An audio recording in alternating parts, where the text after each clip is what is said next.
Okay, ready for this? We're diving into happiness, something everyone thinks they want. Yeah. And you've given us a lot to work with. Yeah, a lot. Articles about depression, philosophical quotes, even like practical tips for feeling better. It's going to be fun to unpack. Our mission, right? Distilling down what happiness even is, how it works, maybe some surprising stuff about finding it. Absolutely. And just the variety of sources this time is interesting. Clinical definitions of depression next to, someone's story of finding joy in their day. Yeah. So maybe it's not one size fits all, huh? Exactly. Biology, culture, values, it all shapes what happiness even means to us. Which reminds me of this one article where it was talking about happiness as a stable state of complete and lasting satisfaction. Kind of intense, right? Wow, yeah. Setting the bar high, GH. Makes me tired just thinking about being that content all the time. Right. But then other sources were like, no, it's those small joys. Got to appreciate those. And that gets to a big question. Permanent bliss. Honestly, that sounds exhausting. Or is it more about, noticing when you take that first sip of coffee and it's perfect? Or laughing with a friend. Right. Those moments. So, which is it? Something to think about. Totally. And here's something else that I thought was interesting. One source mentioned Finland. They're always ranking high GH in those happiness surveys. Huh. Okay. Yeah. But France, not so much. You'd think the romance capital of the world would be happier. What are the Finnish doing that we're not? Okay, but see, it's not just about who's winning at happiness. It's what even counts as happiness depends on the culture, Ooh. Like what one culture thinks is amazing happiness, another one might think is kind of shallow or even impossible to achieve, right? So it's relative. Totally. And the French are a great example. They've got joie de vivre, that zest for life, but they also really get melancholy. Like it's part of the experience for them. Maybe they're onto something. Because one source suggested that being okay with melancholy, like the French seem to be, it can lead to more realistic expectations about life, which then, ironically, makes you more content long-term. Fascinating. So we're not just slapping on a smile and pretending. Apparently not. And speaking of not forcing things, several sources were really big on social connection. Friends, family, community, that whole thing. Makes sense. We're kind of hardwired for that stuff, right? Yeah. There was even research saying that spending money on other people or volunteering it could make us happier than spending on ourselves. Interesting. It's so counterintuitive, right, in our me-first world. Totally. Helping others is good, but it's Yeah. also good for US. It's kind of amazing when you think about it. Right. It challenges those assumptions we have. And this ties into some cool science stuff about happiness, too. One source was talking about gratitude and how it actually, changes your brain chemistry. Oh, interesting. Taking time to appreciate the good things, no matter how small, it can shift us towards more positive emotions over time. It's not just a quick fix. So it's not me trying to be positive. It's impacting how my brain actually works. It's not just trying. Yeah, it's about impacting how your brain functions.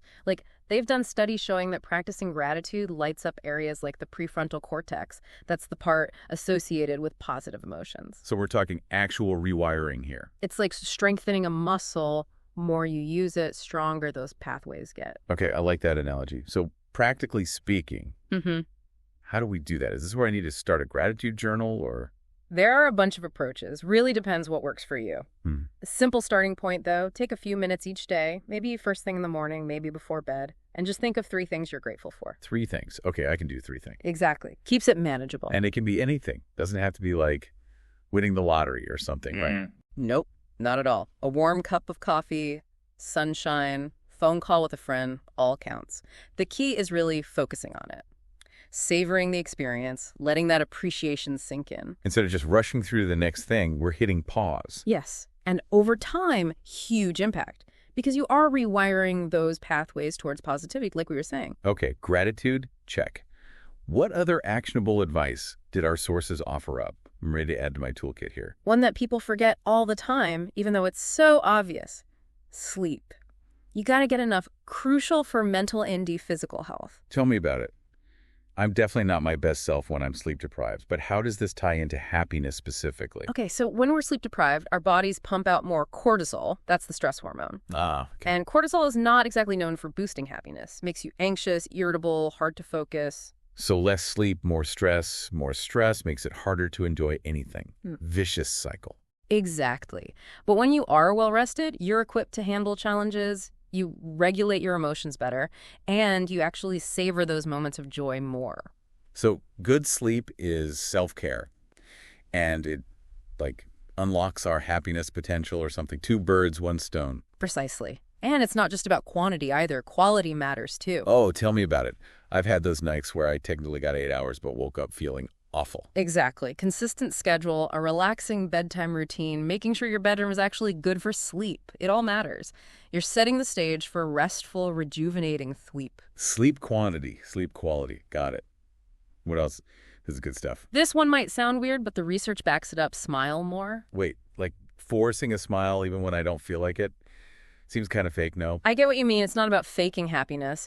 But studies show that the physical act of smiling, even if it doesn't match how you feel at first, it can actually trick your brain into feeling happier. No way. Seriously, there's science behind that. It's called the facial feedback hypothesis. Basically, your face sends signals to your brain. Brain's like, oh, we're smiling, must be happy then. Even a small smile, it all impacts mood and stress levels. Our bodies are influencing our minds. That's wild. I never would have thought. Right. So next time you're stressed, instead of letting it take over, try just like cracking a small smile. You might be surprised. All right, I'm willing to try it. Smiling, gratitude, sleep. We're racking up those happiness hacks. What else we got? Remember how we were talking about social connection before? Yeah. Well, one source was really emphasizing being in nature, like actually being outdoors is a mood booster. Oh, I am so on board with that. Being in nature, instant mood lift. But is that just me, or is there, like, actual research behind it? It's not just you. Tons of studies showing that spending time in nature lowers stress, boosts mood, even helps with creativity. There are a few theories about WHY, too. Okay, so it's more than just fresh air and pretty scenery. What's the science say? So one theory is that being in nature helps us feel connected to something bigger than ourselves, which can lead to feelings of awe, wonder, gratitude, all that good stuff that makes us feel better. Yeah, I can see that. When I'm by the ocean or in the forest with those huge trees, it puts my problems in perspective. Exactly. Perspective shift is powerful stuff. Okay, adding spend more time in nature to my to-do list. What else? This one can be tough, but it's huge. Learning to forgive. Oof, yeah. That's a big one, especially when you've been hurt.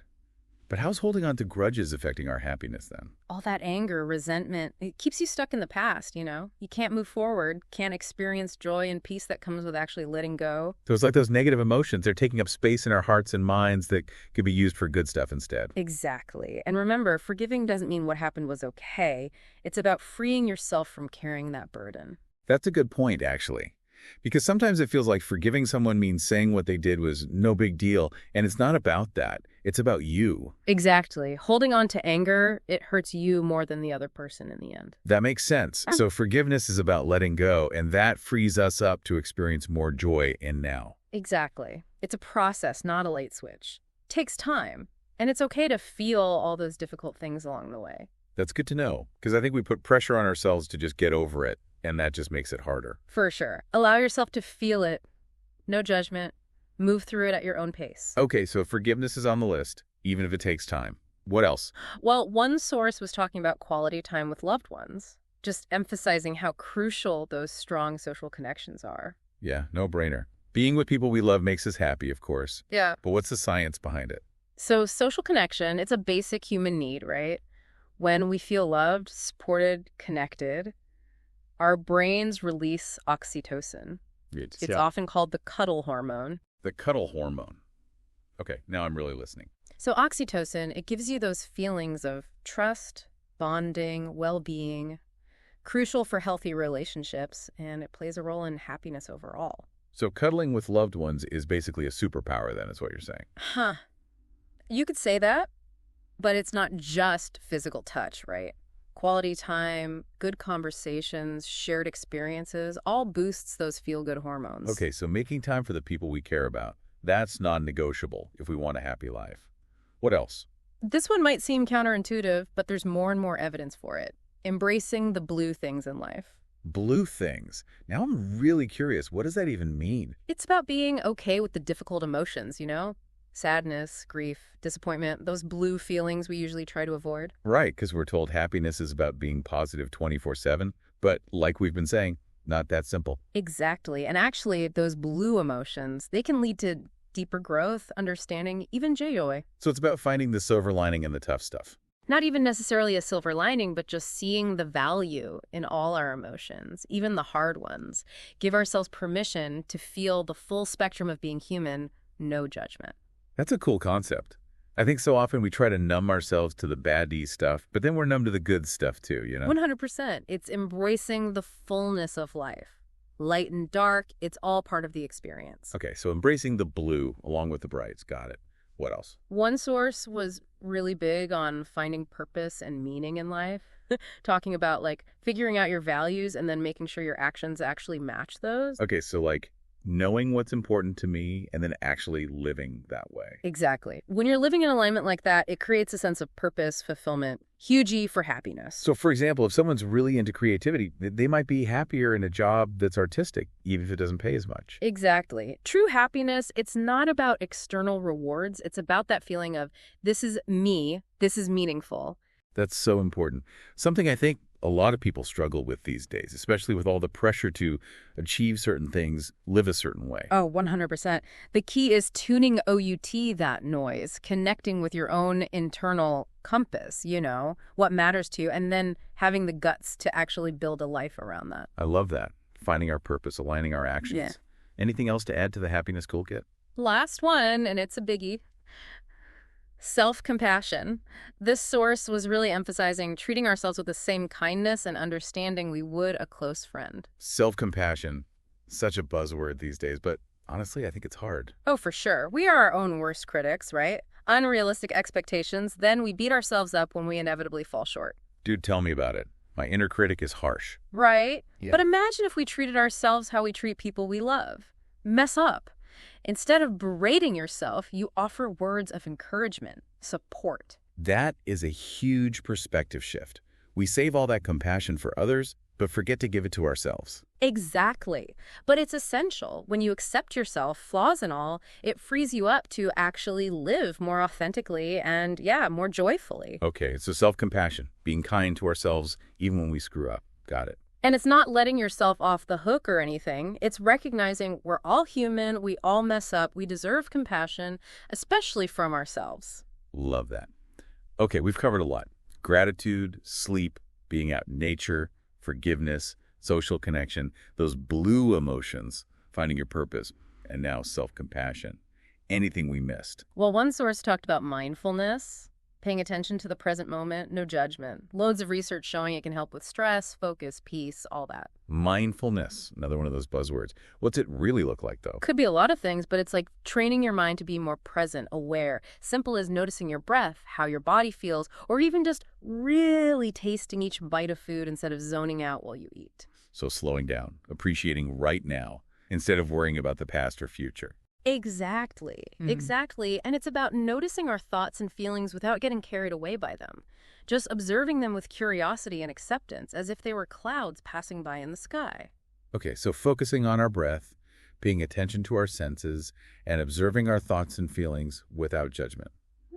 What else? One source talked about the importance of setting healthy boundaries. Healthy boundaries. Like, what do you mean by that?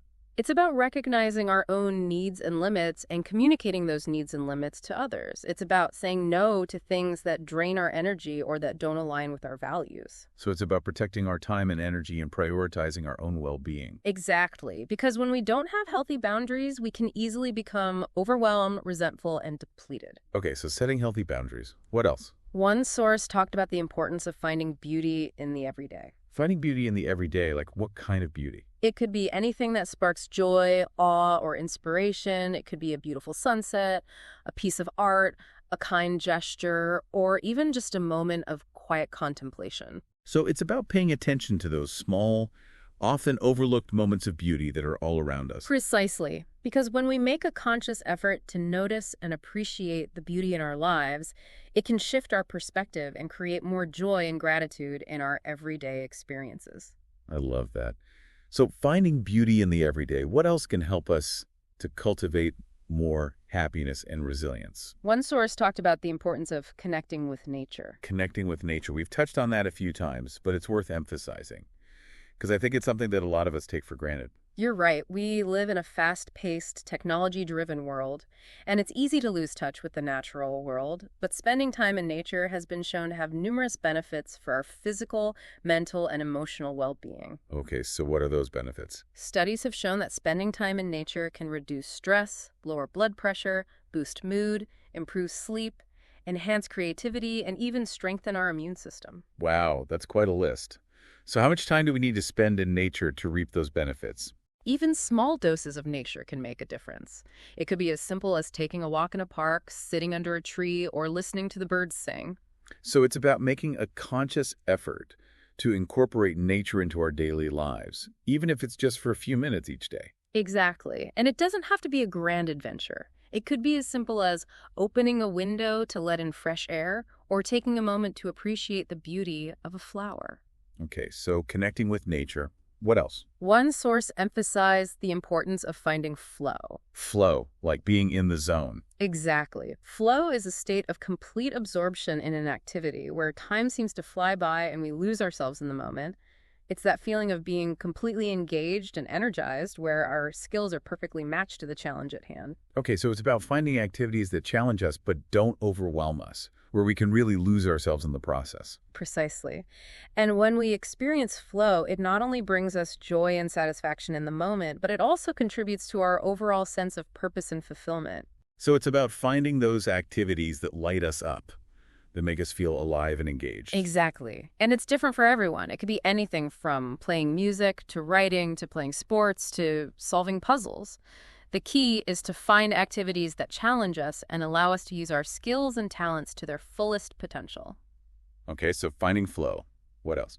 One source talked about the importance of practicing gratitude. Gratitude. We've already talked about that. We have, but it's worth repeating. Gratitude is one of the most powerful tools we have for cultivating happiness and well-being. Okay, so remind us again why gratitude is so important. When we focus on what we're grateful for, it shifts our attention away from what's wrong and toward what's right in our lives. It helps us to appreciate the good things, big and small, that we often take for granted. Okay, so how can we cultivate more gratitude in our lives? One simple practice is to keep a gratitude journal. Each day, write down 3 things you're grateful for. 3 things. That seems doable. It is doable, and they can be anything, from the big things, like our health and our loved ones, to the small things, like a sunny day or a good cup of coffee. So it's about training our brains to notice and appreciate the good things in our lives, even when things are tough. Exactly. And the more we practice gratitude, the more natural it becomes. It's like strengthening a muscle. Okay, so practicing gratitude. What else? One source emphasized the importance of cultivating a positive mindset. A positive mindset, Yeah. like looking on the bright side. It's more than just looking on the bright side. It's about choosing to focus on the positive, even when it's challenging. It's about challenging negative thoughts and replacing them with more positive and empowering ones. Okay, so it's about actively choosing to focus on the good, rather than letting our minds get bogged down by negativity. Exactly. And it's not about denying or minimizing the challenges in our lives. It's about choosing to see the good, even in the midst of the difficult. That makes sense. Because our thoughts have a powerful impact on our emotions and our behaviors. If we're constantly thinking negative thoughts, it's going to be hard to feel happy and motivated. But if we can train our minds to focus on the positive, it can make a big difference in our overall well-being. Precisely. And it's not about pretending that everything's perfect. It's about choosing to see the good, even when things are tough. Okay, so cultivating a positive mindset. What else? One source emphasized the importance of giving back to others. Giving back. Like volunteering. Volunteering is one way, but it could also be any act of kindness, big or small. It could be helping a friend in need, donating to a charity, or simply offering a smile to a stranger. Okay, so it's about doing things for others without expecting anything in return. Exactly, because studies have shown that helping others actually boosts our own happiness and well-being. Really? There's science behind that. There is. When we do something kind for someone else, our brains release endorphins, which have mood-boosting and pain-relieving effects. It also activates the reward center in our brains, which makes us feel good. So basically, helping others is like a win-win. It makes us feel good, and it makes a positive impact on the world. Precisely. And it doesn't have to be a grand gesture. Even small acts of kindness can make a big difference. Okay, so giving back to others. Yeah. What else can help us to cultivate more joy and resilience in our lives? One source talked about the importance of pursuing our passions. Pursuing our passions, like Yes. doing things we love. Exactly, because when we engage in activities that we're passionate about, it brings us joy, energy, and a sense of purpose. So it's about finding those things that light us up, that make us feel alive and excited. Precisely. And it could be anything from playing music to writing to gardening to volunteering. The key is to find activities that we truly enjoy and that make us feel fulfilled. Okay, so pursuing our passions. What else? One source talked about the importance of setting goals. Setting goals, like having something to strive for. Exactly. Because having goals gives us direction, motivation, and a sense of purpose. It helps us to stay focused and to make progress towards things that are important to us. Okay, so how do we set effective goals? It's important to set goals that are specific, measurable, achievable, relevant, and time-bound. And it's helpful to break down larger goals into smaller, more manageable steps. So it's not about setting these huge, overwhelming goals, Yeah. but about taking small, consistent steps towards something that we want to achieve. Precisely. And it's important to celebrate our progress along the way, no matter how small, because every step forward is a victory. Okay, so setting goals and celebrating our progress. What else? One source emphasized the importance of taking breaks. Taking breaks, like from work. From work, from our responsibilities, from our devices.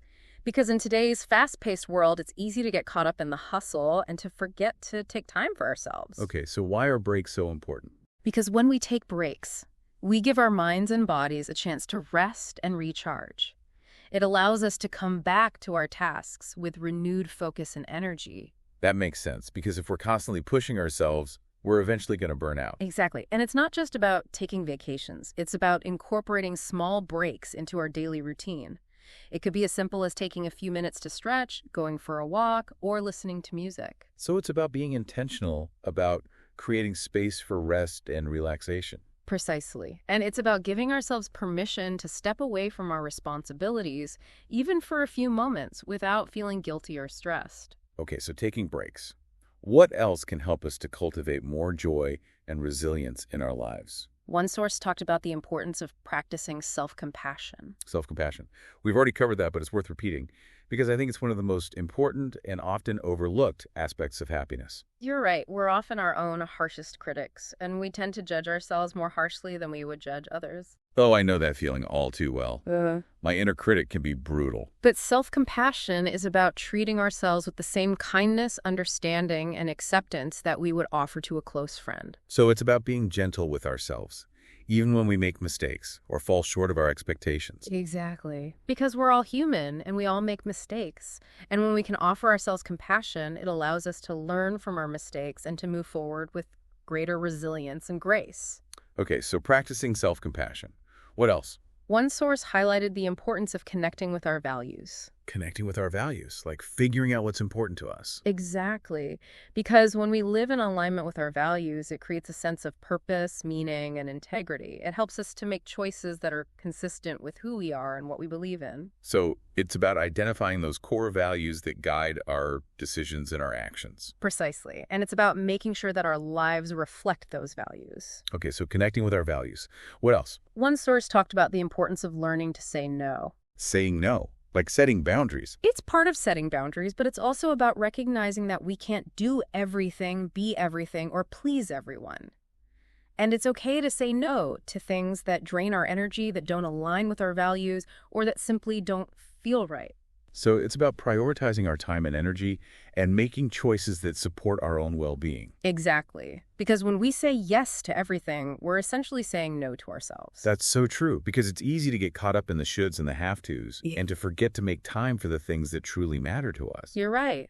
But saying no can be a powerful act of self-care.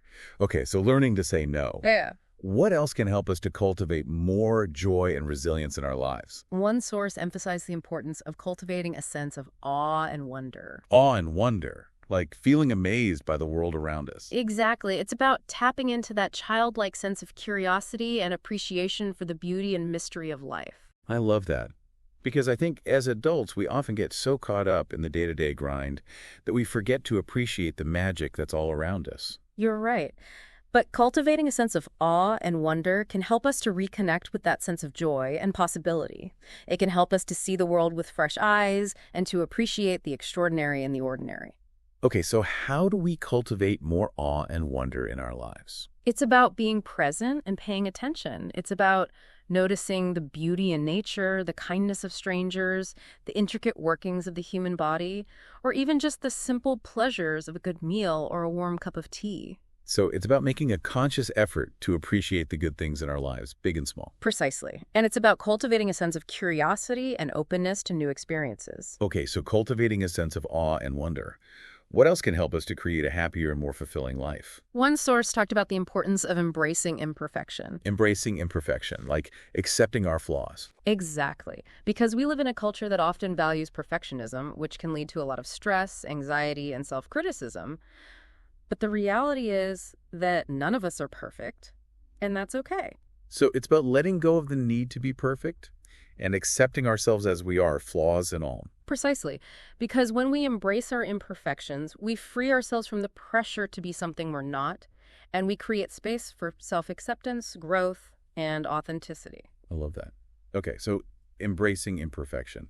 What else? One source highlighted the importance of letting go of the past. Letting go of the past, like not dwelling on past mistakes or regrets. Exactly. Because when we hold on to the past, it prevents us from fully experiencing the present moment. It keeps us stuck in a cycle of regret, resentment, or shame.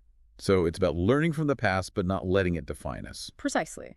Because we can't change the past, but we can choose to create a better future for ourselves. Okay, so letting go of the past. What else can help us to live happier and more fulfilling lives? One source talked about the importance of living in the present moment. Living in the present moment, like mindfulness. It's similar to mindfulness, but it's also about appreciating the beauty and richness of the here and now, rather than constantly dwelling on the past or worrying about the future. So it's about savoring the experiences of our daily lives, even the small ones. Exactly. Because life is happening right now in this very moment. And when we can learn to be fully present, we open ourselves up to a world of joy, gratitude, and connection. I love that. Okay, so living in the present moment. What else? And finally, one source emphasized the importance of cultivating a sense of meaning and purpose. Meaning and purpose, like having a reason to get out of bed in the morning. Exactly, because when we have a sense of purpose, it gives our lives direction and motivation. It helps us to feel connected to something larger than ourselves and to make a positive impact on the world. So it's about finding that thing, that passion, that cause that makes us feel alive and that gives our lives meaning. Precisely. And it's different for everyone. It could be our work, our relationships, our hobbies, our spiritual beliefs, or even just our commitment to making a difference in the world, no matter how small. I love that. So cultivating a sense of meaning and purpose. Okay, I think we've covered a lot of ground here. We've explored so many different facets of happiness, from the practical to the philosophical. Any final thoughts you want to leave our listeners with? Just this happiness isn't a destination, it's a journey. It's not something we achieve once and for all, but rather it's something we cultivate and nurture every day through our choices, our actions, and our mindset. And it's a journey that's unique to each of us. There's no one-size-fits-all approach. The key is to find what works for you, to experiment, to be patient, and to never stop exploring the infinite possibilities for joy and fulfillment that life has to offer. Beautifully said. So you, dear listener, we've given you a lot to think about, a lot of tools to experiment with, and a lot of inspiration to fuel your own unique journey towards happiness. We hope you'll take what resonates with you and leave the rest. And remember, even on the cloudiest days, there's always sunshine waiting to be discovered. Until next time, keep diving deep and keep seeking joy.